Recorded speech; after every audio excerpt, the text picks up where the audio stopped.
kaprawiran lan kasudiran oh seblak dodo muncrat ludira amber pating palagan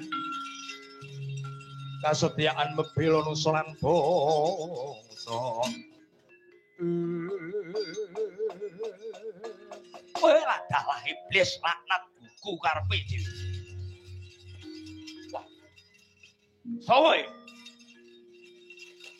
durung cukup anggonku temeka ning pertapan Harga Kelasa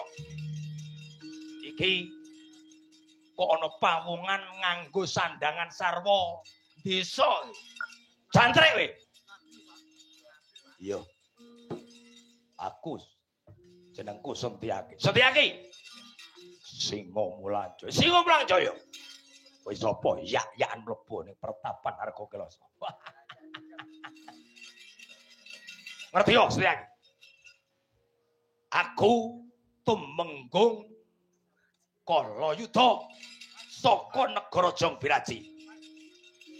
apa karepmu mlebu ning pertapan Harga Kelasa aku kepengin nyorodekne awakku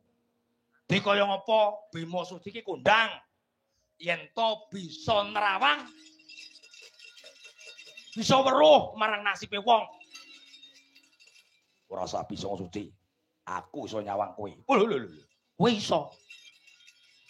kowe pirang dina mbek gurune kene ora usah tak takon gurumu sapa Begawan Bima Suci sing diwarani apa ilmu kasambut lah kuwi sing tak goleki kuwi tak jaluk Bima Suci yen ra gelem nyorobek dekne aku yen ra gelem nerawang aku lakon minggat saka bumi Harga Kelasa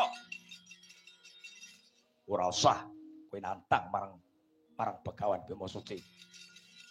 aku bakal nyampurna lho kowe wani karo aku kowe ngerti aku ki tumenggung Kalayudha sing tau tatit bedah kutha Boyong Putri kok putra piye putri aku urung duwe bojo mlane putra urung duwe bojo mula kowe diwenehi apa Jaya Kawijayane Bima Suci apa rasa takok wah yen kowe ora digdaya tak kira kowe bakal sirna cakemmu